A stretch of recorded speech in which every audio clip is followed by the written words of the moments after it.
بچوں سے کہتا ہوں ماں باپ کی پسند کو سامنے رکھ کے شادی کرو. لو میرج چند دن کا خواب ہوتا ہے، پھر لڑائی کے سوا کچھ نہیں ہوتا ہے. اپنے ماں باپ کی مشورے سے، ان کی رائے سے شادی کرو، برکت ہوگی، ان کی دعائیں ملیں گی. ماں باپ سے کہتا ہوں اولاد کی رعایت کرو، ان پر زبردستی مسلط ایتھے ہی کرنی ہے اور نہیں کرنی، ایتھے ہی کرنی. یہ ظلم نہ کرو، یہ ظلم نہ کرو. شادی بچے کا حق ہے، شادی بیٹی کا حق ہے. شریعت نے بچی کو حق دیا ہے کہ وہ کہے میں نہیں کرنا چاہتی، وہ کہے میں نہیں کرنا چاہتا. یہ نافرمانی نہیں ہے، مسلط مت کرو. میرے نبی نے کہا میں نے جہاں بیٹی دی پہلے آسمان سے فرشتہ آیا، میں نے جہاں شادی کی پہلے آسمان سے فرشتہ آیا. ٹھیک ہے. حضرت فاطمہ کے لیے ابو بکر پیغام لائے، انکار کر دیا. عمر پیغام لائے، انکار کر دیا. علی پیغام لائے، جبریل آ گئے کہ اللہ فرما رہے ہیں فاطمہ علی کی ہے. کہ یا رسول اللہ، آ کے بولے نہیں، چپ. آپ نے کہا علی کیسے آئے؟ چپ. پھر آپ نے خود کہا فاطمہ کے رشتے کے لیے آئے ہو؟ کہا جی ہاں. تو آپ نے کہا انشاءاللہ. جبریل کے آنے کے بعد بھی کہا انشاءاللہ، یہ نہیں کہا بس ٹھیک ہے ہو گیا ڈن، وہی آ گئی ہے ڈن. نہیں نہیں نہیں نہیں. آپ اٹھ کے گھر چلے گئے، علی باہر نکل گئے. باہر صحابہ کھڑے تھے، کہنے لگے کیا ہوا؟ علی کہنے لگے انکار ہو گیا. وہ کہنے لگے کیسے؟ کہ کچھ کہا ہی نہیں. عبد الرحمن بن عوف کہنے لگے کچھ کہا تھا؟ کہ انشاءاللہ کہا تھا. کہ بس پھر ہو گیا ہو گیا. یہ انشاءاللہ کیوں کہا؟ ہاں کیوں نہیں کی؟ اب گھر گئے، کس کو بلا رہے ہیں؟ فاطمہ. کون؟ جنت کی عورتوں کی سردار، حسن حسین کی ماں. جنت میں نور کی چمک اٹھے گی. جنتی پوچھیں گے یہ نور کیسا ہے؟ کہا جائے گا اوپر کی جنت میں علی و فاطمہ مسکرائے ہیں، ان کے داندوں کے نور سے جنت جگمگائی ہے. آپ نے کہا بیٹی فاطمہ علی کا رشتہ آیا ہے، ہاں کر دوں؟ اللہ اکبر اللہ اکبر. کیا فاطمہ نے انکار کرنا تھا؟ کیا فاطمہ نے انکار کرنا تھا؟ بیٹی علی کا رشتہ آیا ہے، ہاں کر دوں.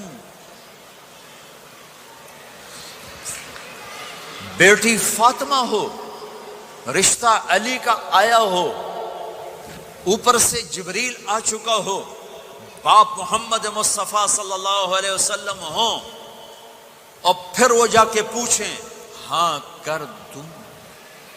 میرے بھائیو، مجھے نہیں پتا یہاں معاشرت کتنی کو بدلی ہے، لیکن ہمارے ہاں بیٹیوں سے نہیں پوچھا جاتا، اور دیہاتوں میں بچوں سے بھی نہیں پوچھا جاتا. بات تیرا کر دیتا ہے، ہن بھاویں تو مان یا نہ مان. تمہاری بیٹی کا حق ہے کہ وہ کہے میں کروں گی، میں نہیں کروں گی. تمہارے بیٹے کا حق ہے وہ کہے میں کرتا ہوں، میں نہیں کرتا. اللہ کے واسطے ماں باپ سے کہتا ہوں جبر مت کرو، جبر مت کرو. بچوں سے کہتا ہوں اللہ کے واسطے لو میرج کے چکر میں مت پڑو. یہ دھوکہ ہے، یہ خواب ہے، یہ خواب ہے. زندگی اخلاق سے گزرتی ہے، شکلوں سے نہیں گزرتی. شکل و صورت سے نہیں زندگی گزرتی، اخلاق سے گزرتی ہے. دو واقعے اوپر نیچے ہوئے. ایک خاتون میرے پاس آ کے پھوٹ پھوٹ کے رونے لگی. کہا مولانا میرا خامد کھربوں پتی ہے، اربوں پتی نہیں، کھربوں پتی ہے، پر زبان اتنی گندی ہے کہ مجھے اس نے زندہ مار دیا ہے. اور چند دن کے بعد ایک نوجوان ملا. کہا مولانا زندگی کی ہر دولت موجود ہے، پر میری بیوی کی زبان بہت گندی ہے، میرا گھر برباد ہو کے رہ گیا ہے. ایک جگہ عورت کی تیزی نے گھر کو آگ لگائی ہوئی ہے، ایک جگہ مرد کی تیزی نے گھر کو آگ لگائی ہوئی ہے. گھروں کی آبادی اچھے اخلاق سے ہوتی ہے. بڑوں سے کہتا ہوں چھوٹوں سے رائے لے کر قدم اٹھاؤ. چھوٹوں سے کہتا ہوں ماں باپ کی رائے کو داخل کر کے چلو.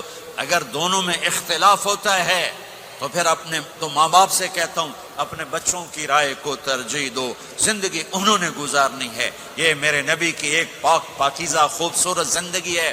میرے بھائیوں، میں نے آپ کا زیادہ وقت لے لیا. احباب جمع ہے، میر حال دل کہہ لے، پھر التفات دلے دوستاں رہے نہ رہے. آپ ایک معاشرے میں رہتے ہیں آپس میں لڑائیاں بھی ہوں گی، جھگڑے بھی ہوں گے، اور بہت سے ایسے ہوں گے عورت عورت سے نہیں بولتی، مرد مرد سے نہیں بولتا۔ ایک بات آپ سب سے کہتا ہوں، یہاں سے اٹھ کر سب ایک دوسرے کو جو لڑے ہوئے صلح کر لینا، ایک دوسرے کو معاف کر دینا، ایک دوسرے کے گلے لگ جانا، ایک دوسرے سے درگزر کا معاملہ کر دینا۔ اور خامد اور بیوی اگر لڑے ہوئے ہوں تو ان کی صلح اتنی طاقتور چیز ہے کہ ان کے صلح کرتے اللہ ان کے پچھلے سارے گناہ معاف کر دیتا۔ شیطان روزانہ اپنی کچہری لگاتا ہے، شیطانوں سے پوچھتے ہمیں کی کر کے آئے ہو؟ جی چوری کرائی، یوں سر ہلاتا ہے، ڈاکہ، نماز نہیں پڑھنے دی، ٹھیک۔ ایک لمبی فہرست ہوتی ہے، وہ ایک لنگڑا شیطان کالا جا پچھو کھلو کے آندا ہے، استاد جی میاں بیوی نو لڑایا کا پتر شاباش تو اگاں آ جا آ جا آ جا آ جا آ جا، اس کو گلے لگاتا ہے، اس کو پاس بٹھائے، اور کمبخت تو یہ ہے اصل کام۔ خامد اور بیوی کی لڑائی نسلیں برباد ہو جاتی ہیں، نسلیں۔ ہر کلاس میں ٹاپ کرنے والے لڑکے نے 2 دفعہ خودکشی کی کوشش کی، ماں باپ کی لڑائی، ماں باپ کی لڑائی۔ تو میرے بھائیوں، اپنے نبی والے اخلاق کے ساتھ زندگی گزارنا سیکھو، سچ بولو، یہ آپ کا دیس ہے، اس کو ٹیکس پورا دو، اس کے ساتھ دھوکہ نہ کرو، اس کے ساتھ فراڈ نہ کرو، اس کے ساتھ 2 نمبری نہ کرو، دیانتداری کی زندگی گزارو، سچائی کی زندگی۔ یہاں مختلف مذاہب کے لوگ رہتے ہیں، سب کو عزت دو، سب کو احترام دو، سب کی قدر کرو۔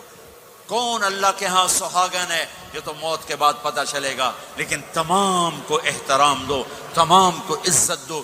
ایک غیر مسلم کا جنازہ گزرا، میرے نبی کھڑے ہو گئے، غیر مسلم کا میرے نبی کھڑے، کہا یا رسول اللہ یہ مسلمان نہیں، آپ نے کہا انسان تو ہے، انسان تو ہے، اب اس کے احترام میں کھڑے ہو گئے۔ تو بھائیو، تمام اہل مذاہب کو عزت دو، احترام دو، تو انشاءاللہ یہ چھوٹا سا معاشرہ ایک خوبصورت جنت کا منظر بن جائے گا۔ تو سارے بھائی بہن نیت کرتے ہو نا، ایک دوسرے کو معاف کر دیا نا، ایک دوسرے سے صلح کرو گے نا اٹھ کے، اور جب آپ کچھ اپنی ترتیب کے ساتھ 4 مہینے 40 دن کا کوئی نظام بنا لو، نصاب بنا لو، اس سے انشاءاللہ آپ کی پوری زندگی میں دین آئے گا۔ اور ایک آخری بات کہہ کر میں دعا کراتا ہوں، دیکھو میرے بھائی بہنوں، ہم بڑے گناہ گار لوگ ہیں اور اللہ بڑا غفور الرحیم ہے، ہم گناہ گار ہیں، اللہ غفور الرحیم ہے۔ میرا اللہ کہتا ہے میرا بندہ تو اتنے گناہ کر کہ زمین سے اٹھا کر آسمان کی چھت کو لگا دے، اتنے کر کے زمین سے اٹھا کر آسمان کی چھت کو لگا دے، اس کے بعد صرف ایک دفعہ مجھ سے کہ یا اللہ معاف کر تو میں سارے ہی معاف کر دوں گا۔ کسی میں اتنا ظرف ہے؟ اتنے کر کے زمین سے اٹھا کر آسمان کی چھت کو لگا دے، پھر ایک دفعہ کہ یا اللہ معاف کر تو میں سارے ہی معاف کر دوں گا۔ تو میرے آپ کے تو گناہ ہی تھوڑے سے ہیں، میرے آپ کے گناہوں کی کیا حیثیت ہے؟ چند سال میں کوئی کتنے گناہ کر لے گا۔ میرا اللہ کہتا ہے زندگی بھی لے لے، طاقت بھی لے لے، زمین سے اٹھا کر آسمان کی چھت کو گناہ لگا دے، پھر ایک دفعہ آ کر کہنا یا اللہ معاف کر تو میں سارے ہی معاف کروں گا۔ تو میرے اللہ کو معاف کرنا پسند ہے، توبہ کرنا پسند ہے۔ میں ان ساری مستورات سے بھی درخواست کرتا ہوں، آپ سے بھی درخواست کرتا ہوں، آج تک جو ہم نے کیا، یا اللہ میری توبہ، آئندہ تیری مان کے چلوں گا۔ اس کی نیت کرتے ہو سارے بھائی بہن؟ کرتے ہو تو میرے ساتھ کہو ایک دفعہ یا اللہ میری توبہ، پھر کہو یا اللہ میری توبہ، پھر کہو یا اللہ میری توبہ۔ اتنا سا کام ہے۔ اگر مستورات نے آپ نے دل سے کہا ہے تو رب ذوالجلال کی قسم سارے گناہ معاف ہو گئے، سب معاف ہو گئے، سب معاف ہو گئے۔ آپ ایسے بیٹھے ہو جیسے ابھی ماں کے پیٹ سے جنم لیا ہے، جیسے ابھی ماں کے پیٹ سے جنم لیا ہے۔ پھر کبھی گناہ ہو جائے پھر معافی مانگیں، اللہ پھر معاف کر دے گا۔